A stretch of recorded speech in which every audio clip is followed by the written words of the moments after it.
ఓం నమ శివాయ నమ. శ్రీ విశ్వవాసు నామ సంవత్సరం. ప్రజలందరికీ నమస్కారము. ఈరోజు మనం తెలుసుకోవాల్సింది ఈ ఉగాది నుంచి వచ్చే ఉగాది వరకు ఈ 12 రాశులకి ఎలా ఉంది, యోగ నక్షత్రం, నామదిశ, దిశ వెలుగు, నక్షత్ర ప్రభ ఎంతవరకు వచ్చిందా అనేది చూసి అమ్మవారి విషయాలని నేను చెప్పబోతున్నాను. కన్యరాశి ఫలితాలు. కన్యరాశిలో ఉండవలసిన వాళ్ళందరికీ అదృష్టము, జీవితము, యోగము, నక్షత్రము, స్థానబలము, పూజ బలం. ఉత్తర ఆషాఢము 2, 3, 4 పాదములు అనగా, హస్తా నక్షత్రము 1, 2, 3 పాదములు 4 పాదములు అనగా, చిత్తా నక్షత్రము 1, 2 పాదములు అనగా కలిస్తేనే కన్యరాశి ఫలితాలు. మరి ఈ కన్యరాశిలో ఉండవలసిన వాళ్ళకి ఆదాయంలో ఎలా ఉంది, ఖర్చులో ఎంత ఉంది, వ్యయంలో ఎంతవరకు వచ్చింది అనేది ఇప్పుడు చెప్పబోతున్నాను. అదృష్ట బలము, జీవిత బలము, యోగ బలం. ఆదాయంలో చూస్తే 14, ఖర్చు చూసుకుంటే 2, అవమానాలు 6, రాజపూజిత 6. మరి ఈ జాతకములో ఉండవలసిన వాళ్ళందరికీ మంచి అదృష్ట యోగము, మంచి ధనప్రాప్తి యోగము కనబడుతుంది. మరి ఈ రాశిలో ఉండవలసిన వాళ్ళకి ఆదాయంలో చూసుకుంటే, ధనప్రాప్తి యోగంలో చూసుకుంటే ఈ సంవత్సరం వరకు వీళ్ళకి ఎలాంటి లోటు అనేది ఉండదు. మంచిగా డబ్బు సంపాదిస్తారు, దానికి తగ్గ ఖర్చు పెడతారు. కాబట్టి దాని గురించి 4 రూపాయలు వెనకేసుకుంటారు. కాబట్టి ఎన్నో రోజుల నుంచి చేయలేని పనులు కూడా కొన్ని చేసి అది ప్రజలకు చూపిస్తారు. ప్రజలలో ఒక మంచి స్పందన, మంచి గౌరవం, అభిమానము తప్పకుండా విజయవంతమయ్యే మార్గాలు కొన్ని కనబడుతున్నాయి.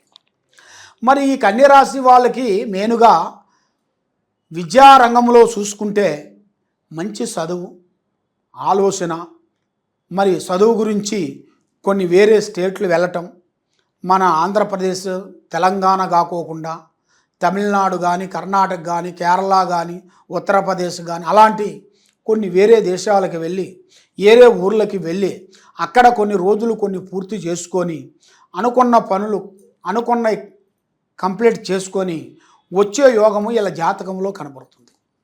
మరి ముఖ్యంగా ఈ వ్యాపారదారులకి, ఈ ఉద్యోగదారులకి కొన్ని మార్పులు, కొన్ని చేంజెస్లు కూడా కొన్ని రాబోతున్నాయి.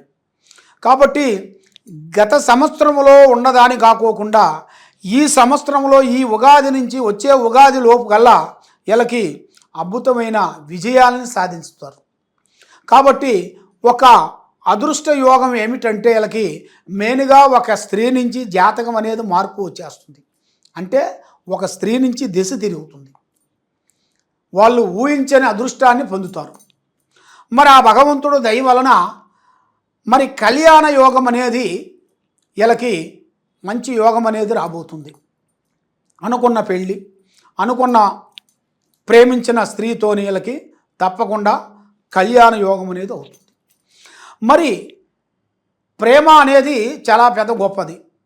మరి ప్రేమ అంటే 3 సినిమాలు చూసి 3 పార్కులు పోయి వచ్చినంత వరకే సినిమా పోయి వచ్చినంత వరకే ప్రేమ కాదు.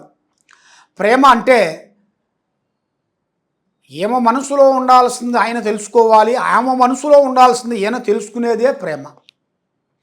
ఆ ప్రేమను తెలుసుకొని కుదురుగా కావలసిన యోగం అనేది వీళ్ళకి ఎక్కువగా ప్రేమ వివాహం అనేది ఎక్కువగా జరుగుతాయి. పెద్దవాళ్ళు కాకోకుండా సొంత నిర్ణయాలు, పెద్దవాళ్ళు చేసిన మ్యారేజ్ కాకోకుండా సొంత నిర్ణయాలు ఎక్కువగా కనబడుతున్నాయి. మరి వీళ్ళకి గృహం అనగా ఇల్లు, గృహ ప్రవేశము ఇలా జాతక యోగంలో కూడా దగ్గరికి వచ్చేసింది. స్థాన యోగము, ఇల్లు కట్టుకోవాల్సిన యోగము అతి దగ్గరలోనే ఉన్నాయి. వీళ్ళు ఊహించని అదృష్ట ప్రాప్తి యోగం కూడా ఇలా జాతకంలో కూడా కనబడుతుంది. మరి వైవాహిక జీవితం, భార్యాభర్తల మధ్యలో కొన్ని ఎలా ఉన్నాయి ఏమిటి అనేది చాలామందికి చాలా సందేహాలు ఉన్నాయి.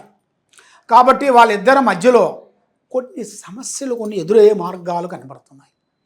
ఆ వైవాహిక జీవితంలో భార్యాభర్తల మధ్యలో లేనిపోయిన సమస్యలు, ఎందుకంటే భార్య మీద భర్త, భర్త మీద భార్య, ఒక నమ్మకాన్ని అనేది తగ్గిపోయిన దాని వలన వాళ్ళకి కొంత ఇబ్బందులు కొన్ని ఎదురవుతుంటాయి.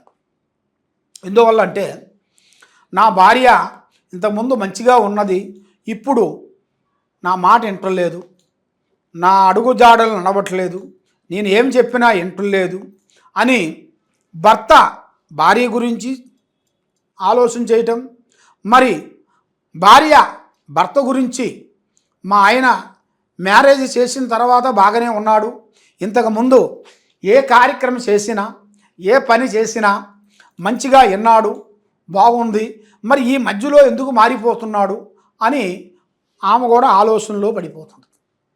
దానివల్ల వాళ్ళిద్దరికీ భార్యాభర్తల మధ్యలో మనశ్శాంతి అనేది ఉండదు. లేనిపోయిన కొన్ని నిందెలు, లేనిపోయిన కొన్ని సమస్యలు, కొన్ని ఎదురయ్యే జాతకం అనేది ఈ సంవత్సరంలో ఇలాగ రాబోతున్నాయి. కొంత జాగ్రత్త పడాల్సింది ఉంది. జాగ్రత్త పడుకోకుండా అశార్థగా ఆలోచించినట్టుగైతే చాలా వరకు ఇబ్బందులు కొన్ని ఎదురయ్యే మార్గాలు కూడా కొన్ని కనబడుతున్నాయి. మరి ఇలా జాతక యోగంలో కూడా చూసుకుంటే ఎప్పుడు మంచి పనులు, మరి ఎన్నో రోజుల నుంచి కోర్టు సమస్యలు, పోలీస్ స్టేషన్ సమస్యలు, ఎన్నో రోజుల నుంచి కొన్ని విధానాలు, కొన్ని మీరు ఆలోచించే కొన్ని పనులు, కొన్ని ఆగిపోయిన పనులు అవి మీకు ఎదురయ్యే మార్గాలు కూడా అతి దగ్గరలోనే కనబడుతున్నాయి. కాబట్టి మీ మీద ప్రజా దృష్టి కూడా ఎక్కువగా కనబడుతుంది. అంటే ప్రజల ఏడుపు, బాగున్నారు, అభివృద్ధిగా వచ్చారు, బాగున్నారు, అభివృద్ధిగా వచ్చారు, పైకి వచ్చారని మీ మీద లేనిపోయిన కన్ను దృష్టి కానీ, గ్రహ దృష్టి కానీ, గృహ దృష్టి కానీ కనబడుతుంది. దాన్ని కూడా మీరు కొంత జాగ్రత్తగా తీసుకునేట్టుకైతే మీ జాతకంలో మంచి అభివృద్ధిగా పొందుతారు. మీరు అనుకున్న పనులు అనుకున్న టయానికి తప్పకుండా విజయవంతమయ్యే మార్గాలు కూడా కొన్ని కనబడుతున్నాయి. కాబట్టి వీళ్ళు ఎన్నో రోజుల నుంచి గబగబా కొన్ని పనులు చేస్తారు, కొన్ని పనులు చేయకోకుండా చల్లబడి సతకరిస్తుంటారు. మరి సతకరించిన దానివల్ల అయిపోయింది నా జీవితం, ఇక నేను చేయలేమేమో, నా పని కాదేమో అని చాలామంది బాధపడుతుంటారు. అలాగ బాధపడాల్సిన పని లేదు. పడ్డవాడు చెడ్డవాడు కాదు. భగవంతుడు అనేది మనిషి కొన్ని టయాలు పెడుతుంటాడు. మంచి చెడు గ్రహాలు కొన్ని మనకి ఎదురైనప్పుడు మనం కొన్ని జాగ్రత్తలు తీసుకోవాలి. మరి ఆ జాగ్రత్తలు తీసుకోకుండా కొంచెం ఇబ్బంది పాలు అయినప్పుడు ఇంకా మనం చర్య తీసుకునేట్టుగా మనం బాగుంటుంది. మనం డ్రైవింగ్ చేస్తున్నామని కళ్ళు మూసుకొని చేయం కదా, చూసుకోవాలి కదా, వచ్చేది రాంది, ఇటు నుంచి అటు నుంచి, రైటు లెఫ్ట్, ఎటు నుంచి వస్తుంది ఎటు నుంచి పోతుంది అనేది మనం తెలుసుకోవాలి కదా. మరి అదే విధంగా కొన్ని తెలుసుకొని కొన్ని జాగ్రత్తలు పడి మనం అదే విధంగా కొంచెం ముందుకు మూవ్ అయినట్టుగైతే చాలా చాలా వరకు అద్భుతమైన విజయాలను సాధించాల్సిన యోగం అనేది ఇలా జాతకంలో కనబడుతుంది. మరి ఎన్నో రోజుల నుంచి ఎన్నో విధానాలుగా ఎన్నో గుళ్ళకు పోయి ఎన్నో పూజలు చేసి ఎన్నో బాధలు పడుతూ ఎన్నో చేస్తే ఏది చేసినా ఇలాగ ఫలించుకోకుండా బ్రేక్ అయిపోతుంటుంది. మళ్ళీ అది ఎందువల్ల అవుతుంది? మరి మేము ఎన్ని పూజలు చేసినా మాకు ఎందుకు కావటం లేదు? ఎక్కడ పోయినా ఎవరు నమ్మినా మాకు నామాలు పెడుతున్నారు, ఎవరు ప్రేమించినా అమ్మాయిలు మాకు దూరం అయిపోతున్నారు. మరి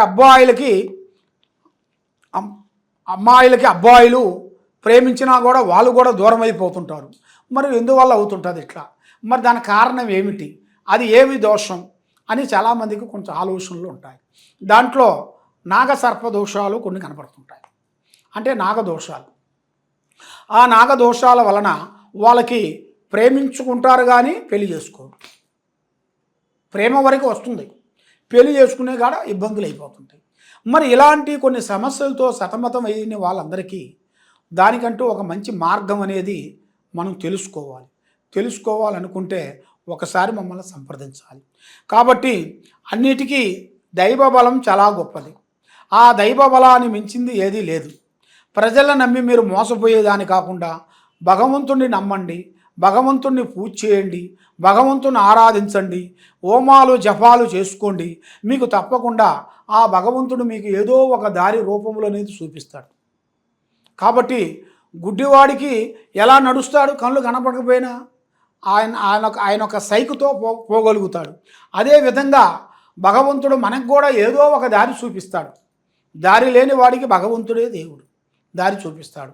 కాబట్టి ఇప్పుడు మీ టయాలు అనేది అనుకూలంగా లేని దాని వలన, మనసు నిలకటగా లేని దాని వలన, ఏ కార్యక్రమం చేసినా కూడా ముందుకు రాని దాని వలన కొన్ని సమస్యలతో సతమతం అయిపోతున్నారు. కాబట్టి మీరు ఏ దోషాలు ఉన్నా, ఏ ప్రాబ్లమ్స్ ఉన్నా, ఏ శాతబడి చేసినా, ఏ ప్రయోగం చేసినా మీరు ఈ కింద ఉండాల్సిన నెంబర్కి మాకు సంప్రదించినట్లయితే మీ పేరుని బట్టి, మీ సమయాన్ని బట్టి, మీ టయాన్ని బట్టి, మీరు చేసే ఆఫీసులో ఏం జరుగుతుంది, మీ భార్య మీద ఏం జరుగుతుంది, మీ మీద ఏం జరుగుతుంది, మీ పిల్లల మీద ఏం జరుగుతుంది అనేది జాతక చక్రం వేసి మొత్తం చూసి, మీ స్థితిగతులు మొత్తం చూసి, మీ నక్షత్రాన్ని బట్టి, మీ పుట్టిన టయాన్ని బట్టి ఏమేమి జరుగుతుందో అనేది చూసి అన్ని విషయాలు మీకు చెప్పగలుగుతాము. ఎలాంటి సమస్య ఉన్నా కూడా మమ్మల్ని సంప్రదించండి. సర్వో జనా సుఖినో భవంతు. ఓం నమ శివాయ.